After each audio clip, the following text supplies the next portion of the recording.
Bom dia, meus amores. Estamos aqui para mais uma aula online. Hoje, no nosso horário, né, a gente tem língua portuguesa e ciências e a gente vai dar continuidade ao nosso estudo.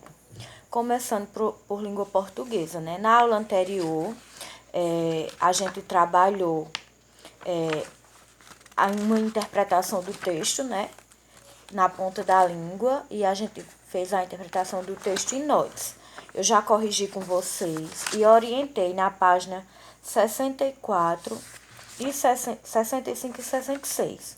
Né? Só que a página 64 e 65 é uma produção textual. Então, essa produção textual, que era vocês indicando uma viagem, né, um passeio para uma cidade que vocês iam sugerir, a gente só vai poder corrigir na volta, né, no retorno, quando a gente tiver aula presencial. Então, essa atividade a gente deixa para corrigir depois, certo? Na atividade seguinte, né, da página 66, vocês iam ler aí a seção Divirta-se, né, que era Black Dukes. Então, ele dizia assim: eu deveria celebrar o feriado. Aproveite sua refeição. Obrigada. Delicioso. Eu amo donuts. Mais um, por favor? Apenas um. Este é o último. Acho que exagerei. Aí ele tá bem, né? Com a barriga enorme aqui, ó, porque comeu demais. Aí agora vamos para as questões. Em qual das falas o personagem reflete se está comendo demais? Então, a fala onde ele reflete, né, que comeu demais, é quando ele diz, acho que exagerei. Que foi quando ele ficou com a barriga enorme, né? Então, ele percebeu que ele exagerou na quantidade que ele comeu. B. O que acontece por causa do exagero do personagem? Então, o personagem come todos os donuts e fica estufado, fica com a barriga, né, enorme. C. O que há de divertido nessa história em quadrinho? Aí essa resposta é pessoal, né? Mas o que tem de humor é que ele queria celebrar o feriado, né? E comeu muito, comeu demais e acabou passando mal. E, na verdade, ele deixou de aproveitar o feriado, né? Então, a comédia era essa. Mas aí você pode ter outra visão, né? Outra interpretação e colocar a sua resposta pessoal. Na página seguinte, minha gente, começa a atividade complementar, né? Então, nessa atividade complementar, que é a atividade que eu vou passar para vocês hoje, ela começa, né, com esse texto que diz que tem como título Onde Começa a Derrota. Então, aqui vocês vão ler a história, né, de um menino que gostava de jogar futebol, e vocês vão ver o que é que acontece com esse personagem, tá certo? E quando vocês lerem esse texto, aí vocês vão responder as questões que vai do 1 ao 10, tá certo? Referente ao texto. Aí na próxima aula a gente corrige. Na outra página, na página 69, a gente tem a seção Vamos Relembrar. Aí tem tempo verbal, que foi o conteúdo que a gente estudou, né? A gente estudou tempo verbal e estudou texto infinitivo nesse capítulo. Aí aqui onde tem texto verbal diz assim: os verbos aparecem no texto e no dicionário de maneira, aí você vai completar. No dicionário, os verbos aparecem no modo. Aqui está errado. Aqui não é versos, é verbos. Foi um errinho do material, viu? Então, aí vocês consertem. Aqui é verbos. Nos textos orais ou escritos, os tempos verbais aparecem nu. Aí você vai botar os tempos. Aí agora aqui abaixo é sobre o texto informativo. Os textos informativos têm a função de expor, aí tracinho, sobre um tema. Aí você vai completar de acordo com o entendimento. O próximo. Os textos informativos geralmente apresentam, aí tracinho, sobre o tema que abordam. Então, essa é a atividade, vamos relembrar. A atividade complementar, eu não vou explicar questão por questão, porque vai ficar um texto muito longo. Um vídeo, aliás, muito longo. E vocês podem se confundir mais ainda. Mas na próxima aula que eu vou corrigindo, eu já vou fazendo uma revisão com vocês. Então, para português, é isso aqui. Aí agora a gente vai para ciências, certo? Na atividade de ciências, né, no estudo de ciências, a gente estava vendo os biomas. E eu passei para vocês, como atividade, na aula anterior, a leitura, né, do texto interpretando, da página 34, que inclusive eu li com vocês, né? E agora eu vou corrigir a atividade. Então, a atividade é, após a leitura do texto, responda. Eu não vou ler o texto novamente, porque eu já li no vídeo anterior. Letra A. Quais são os fatores que provocaram a modificação da vegetação da Caatinga? Isso segundo o texto, né? Então, os fatores foi o extrativismo e a agropecuária. O extrativismo é quando você retira algum recurso da natureza, né? Então, o extrativismo ele pode ser mineral, vegetal, né? E animal. Então, mineral quando a gente retira os minérios do solo, animal quando é a caça predatória, né? E vegetal é o desmatamento, a queimada, então isso é extrativismo. E a agropecuária, né? Agro vem de agricultura e pecuária é da criação de animais.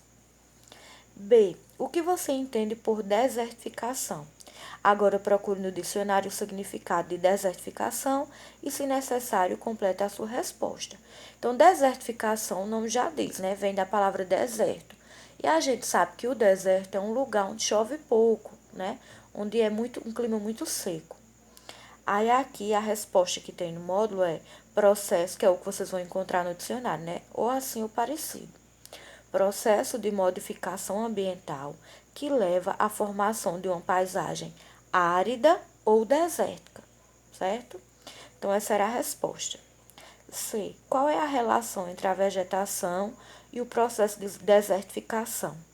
Então, a relação que tem é que o processo de desertificação é iniciado com a diminuição da cobertura vegetal por períodos prolongados.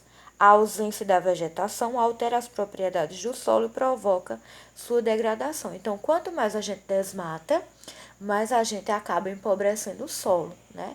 Então, esse solo vai ficando infértil até que ele não germina nenhuma planta, né? A planta não tem como germinar porque não tem nenhum nutriente para ela se manter viva, né?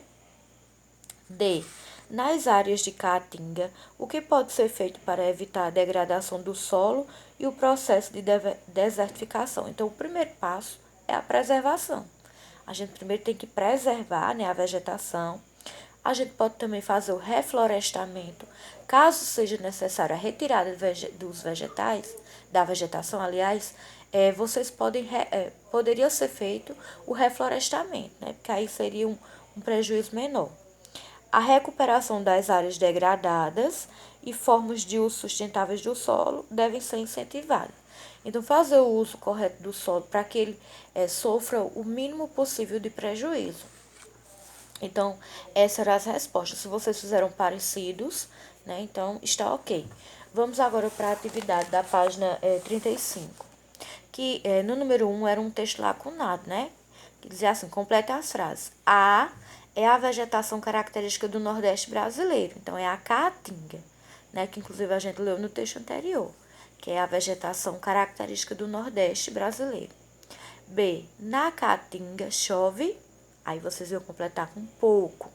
E a vegetação é formada por arbustos que apresentam raízes profundas que auxiliam na absorção de água. Então, as raízes elas são profundas porque elas vão em busca da água, né? Porque como há escassez de água, então as águas estão em áreas mais profundas.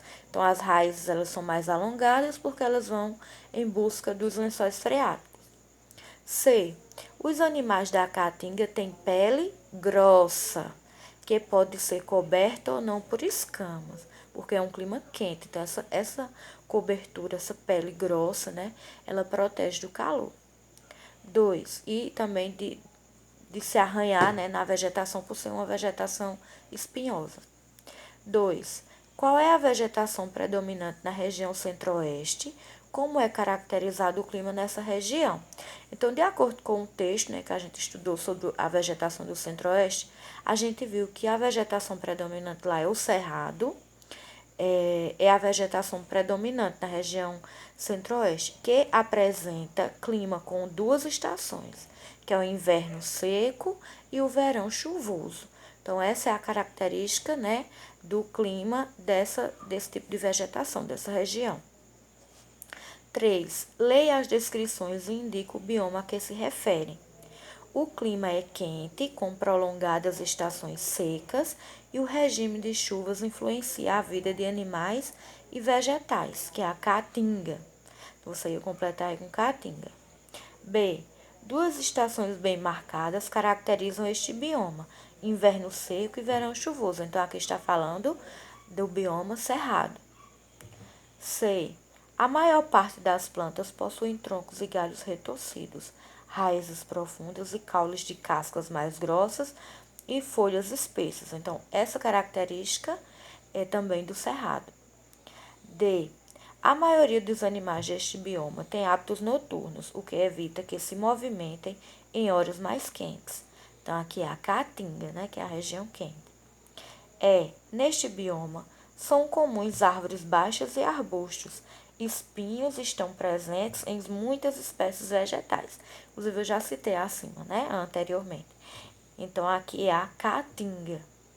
Então, essa era a resposta da atividade. Como tarefinha de hoje, né, eu vou passar para vocês, em ciências, apenas a leitura do bioma Mata Atlântica, certo? Então, eu quero que vocês leiam aí o bioma Mata Atlântica, o Pantanal e o Pampa. Então, vocês vão fazer somente a leitura. Agora, eu quero que vocês façam uma leitura bem silenciosa, porque bem atenciosa, aliás, né? Silenciosa também, se quiser, mas bem atenciosa, para que na próxima atividade, quando eu orientar vocês da atividade, vocês já tiverem assim uma clareza do assunto. Mas aí eu vou retomar na próxima aula, vou retomar a leitura com vocês novamente, né? Vocês vão ler em casa e no próximo vídeo eu vou ler novamente, vocês vão me acompanhando na leitura para eu ir lendo, explanando e tirando alguma dúvida. Aí quando for na aula, na próxima aula, eu oriento a atividade da página 39, então eu não vou passar para hoje. Tá certo? Eu passo só na próxima aula. Para hoje, vocês vão fazer a complementar de língua portuguesa e fazer a leitura apenas dos biomas Mata Atlântica, Pantanal e Pampa, tá certo? Então, por hoje é isso. Na próxima aula, a gente retoma esses biomas. Eu discuto com vocês, esclareço algumas dúvidas e oriento a próxima atividade, tá certo? Um beijo, boa Páscoa, né? Boa Semana Santa, né? Que a gente reze bastante, que a gente reflita sobre a situação que a gente está vivendo, né? Para que a gente se torne cada vez mais um ser humano melhor.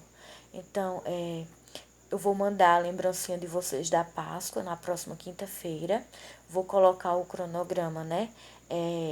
Que os pais de vocês vão buscar na escola, a lembrancinha.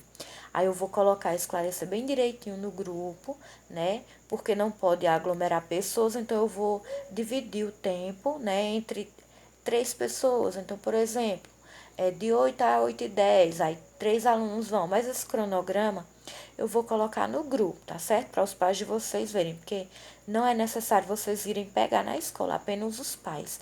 Que aí vão no horário que eu determinar lá no grupo. Tá certo? Então, uma boa Páscoa a todos, né? Uma boa Semana Santa e fiquem com Deus.